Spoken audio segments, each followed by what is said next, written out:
cántánmelas otra vez, bellas palabras de vida. Hallo en ellas mi gozo y luz, bellas palabras de vida, sí, de luz y vida. Los críticos, a menudo, han mal representado a los miembros de la Iglesia de Cristo, diciendo que los miembros de la Iglesia de Cristo no creen en el Antiguo Testamento. Sin embargo, la posición que los miembros de la Iglesia de Cristo tienen hacia el Antiguo Testamento es diferente de aquella que es típica en las sectas en el denominacionalismo. El denominacionalismo no reconoce el cambio divinamente revelado en los pactos. Consecuentemente, algunas de las cosas autorizadas y practicadas bajo la ley del Antiguo Testamento son traídas a la práctica dentro de la Iglesia moderna. Los voy a invitar para que estudiemos las Sagradas Escrituras para ver el papel del Antiguo Testamento. Sin embargo, antes de ir más allá, quiero rechazar la acusación de que los miembros de la Iglesia de Cristo no creen en el Antiguo Testamento. El Antiguo Testamento fue dado por la inspiración de Dios. Pablo dijo en 2 de Timoteo 3:16, toda la Escritura es inspirada por Dios. Y cuando dijo toda la Escritura, incluyó también el Antiguo Testamento. Como revelación de Dios, es infalible. Aquellos que dicen que no creemos en el Antiguo Testamento entienden mal lo que enseñamos y consecuentemente nos malrepresentan. Nosotros hoy día no vivimos bajo la ley del Antiguo Testamento, bajo la ley de Moisés. La ley del Antiguo Testamento fue dada por Dios a la nación de Israel, no a los cristianos. Cuando Moisés dio los 10 mandamientos, dijo, vamos al Antiguo Testamento, leámoslo. Deuteronomio capítulo 5, versículos 2 y 3. Dice, Jehová nuestro Dios hizo pacto con nosotros en Horeb.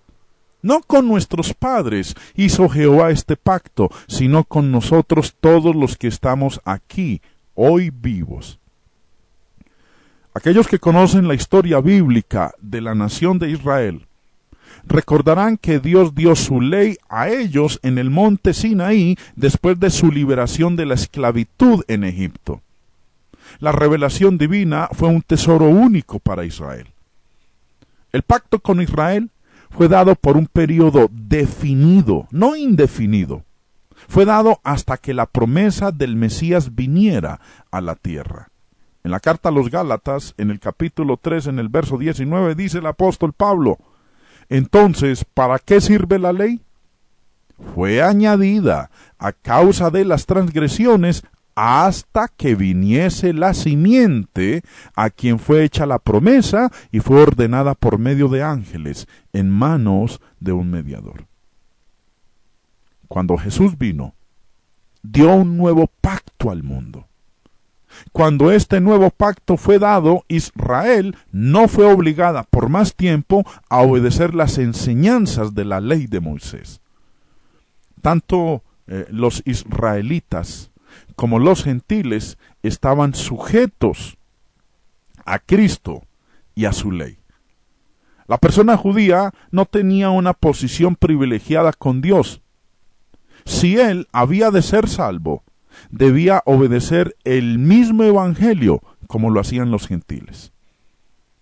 Ahora vamos a mirar la enseñanza de Dios con respecto al uso del Antiguo Testamento.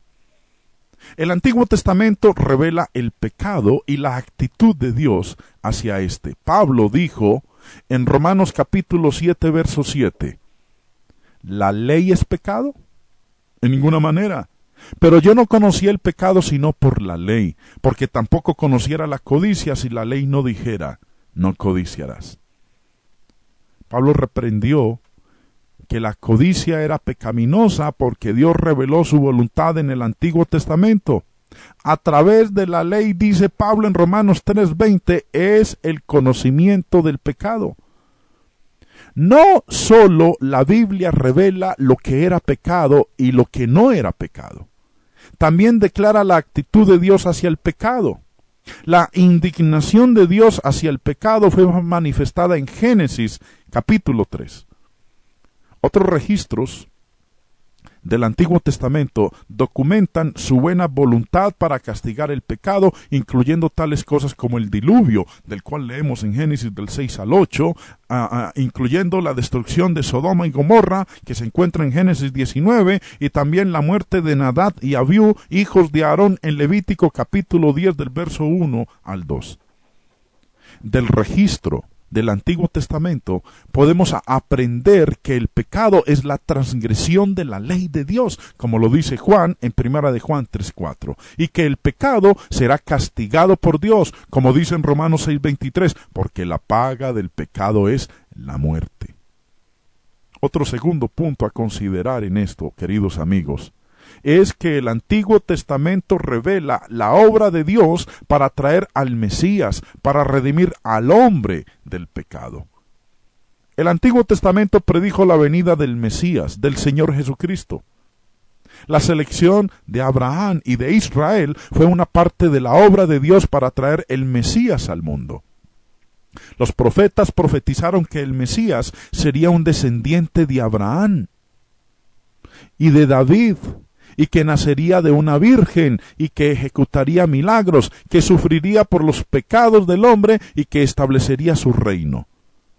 A medida que leamos el Antiguo Testamento, podemos ver la obra de Dios en traer esta promesa a su cumplimiento.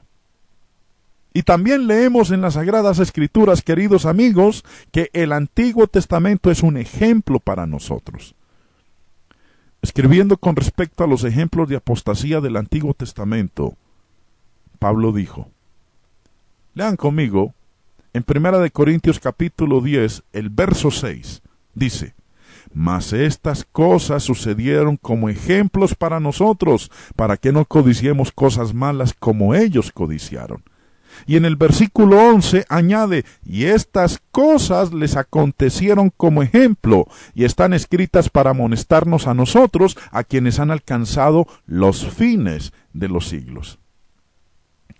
La historia de Israel en el desierto registra muchos pecados que Israel cometió y del castigo de Dios por estos pecados. Estas apostasías de Israel nos advierten en 1 de Corintios 10:12 a que el que piensa estar firme, mire que no caiga. El Antiguo Testamento, amados oyentes, nos anima. Pablo también escribió en Romanos capítulo 15, verso 4. Porque las cosas que se escribieron antes para nuestra enseñanza se escribieron a fin de que por la paciencia y la consolación de las Escrituras tengamos esperanza. Las Escrituras del Antiguo Testamento fueron escritas para nuestro beneficio. Necesitamos estudiar y aprender sus grandes mensajes. A través de la lectura de ellos aprendemos a perseverar a través de las pruebas como lo hizo Job, para tener el valor de Daniel, para tener la confianza en la providencia de Dios como Esther, para andar con Dios como lo hizo Enoc y para ser un hombre conforme a su propio corazón como David. Aprendiendo acerca del carácter y la naturaleza de Dios nos da apoyo y esperanza. Hay otros usos del Antiguo Testamento que no hemos mencionado. Y los hombres se equivocan cuando descuidan el estudio del Antiguo Testamento. Aunque hay muchos buenos usos del Antiguo Testamento, hay también algunos usos incorrectos de él. Y necesitamos estar exactamente tan sabedores de ellos como de los buenos usos de él. Pero ello los invito para nuestro próximo programa, en el cual estaremos estudiando y analizando el uso correcto del Antiguo Testamento. Los invito, queridos amigos, para nuestro próximo programa, a la segunda parte de este programa. Otra vez, bellas palabras de vida, hallo en ellas mi gozo y luz, bellas palabras de vida.